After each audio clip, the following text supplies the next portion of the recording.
Phone का लागत नव्हता तुझा?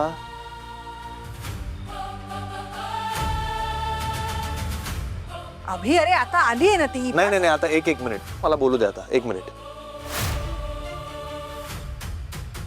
आम्ही सगळे मूर्ख आहोत का तुझी वाट बघत बसायला, काळजी करत बसायला? काल हल्ला झालाय तुझ्यावर घरामध्ये,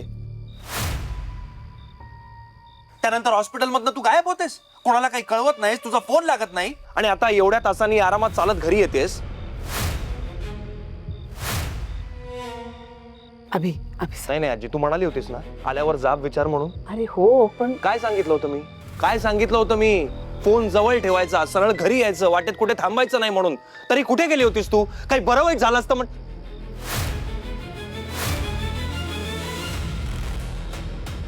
अगं बघतेस काय अशी? बोल ना, कुठे गेली होतीस?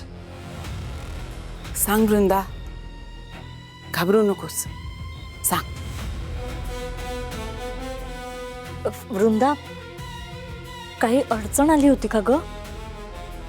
अरे तुम्ही सगळे परत तिलाच काय सहानुभूती देताय? तिच्यावर हल्ला झाला म्हणून हॉस्पिटलमध्ये नेलं, तर इकडनं घरी यायचं सोडून ही सरळ गायब झाली. आणि आता एवढे सगळे काळजीने विचारतायत की कुठे गेली होतीस, तर उत्तर द्यायला तयार नाही ही मुलगी. काय ग, बोलणार आहेस का नाही? सांगणार आहेस का कुठे गेली होतीस? काय ग, उत्तर द्यायचं नाहीये का आम्हा कोणाला? आई अहो आता खरंच बस झाला. आता पाणी डोक्यावरून चाललंय. आपण दुसरी बाई शोधू ना, तर दुसरं वाटेल ते काहीही करू आई, पण ही मुलगी मला आपल्या घरात नकोय. चल चल तू चालती हो. चल चल निघ म्हटलं.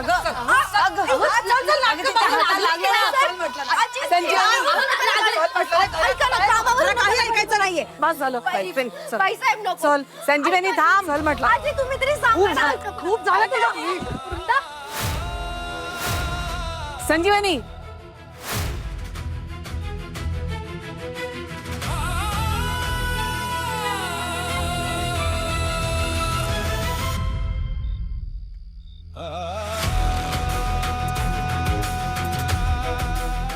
आजी, आजी मला कामावरून काढून नका ना टाकू. मी हे काम सुटलं की कुठे जाऊ? मला गरज आहे या कामाची. सर तुम्ही बोला ना आजींना काहीतरी, प्लीज तुम्ही सांगा ना काहीतरी.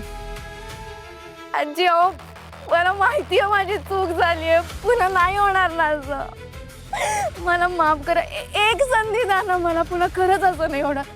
आजी मी तुमच्या समोर हात जोडतो, मला कामावरून काढून नका ना. मी इथून कुठे जाऊ आजी? मला खूप गरज आहे या कामाची. कशाला विनवण्या करतेस ग? तुला सांगितलं नाही ते राहू नको म्हणून. चल माझ्या बरोबर. नाही शालू, तिचा हात दुखतोय ग. हे बघा मला माहिती आहे माझी चूक झाली, मी मान्य करते ना. पुन्हा नाही होणार अशी चूक आजी. मी या घरातल्या कोणालाच परत कधीच त्रास नाही देणार. परत असं झालं ना तर मी स्वतः माझी बॅग घेईल आणि इथून निघून जाईल, पण आता नका ना काढू. अरे बास बास करा ना सगळं. किती एखाद्याला हाताबाया पडायला लावाल? हा, ते बरोबर दिसतं का? तुला बरा पुळका येतोय रे तिचा. लोकांना पुळके येत राहतात. चल तू उठ ग. चालते हो म्हटलं ना. चल संजीवनी बास. आई तुम्ही परत तिची बाजू घेताय? मी तिची बाजू घेत नाहीये, मी फक्त तिला एक संधी देतेय. पण कशासाठी? कारण माणसाने केलेली एक चूक पाहून त्यांनी आयुष्यात केलेलं सगळं चांगलं विसरून जायची सवय नाही मला, समजलं? तेव्हा आता हा विषय पुरे.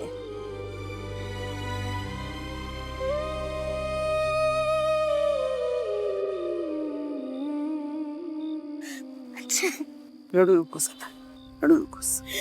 आजी मी खरंच परत असं नाही वागणार, शपथ कधीच नाही वागणार असं.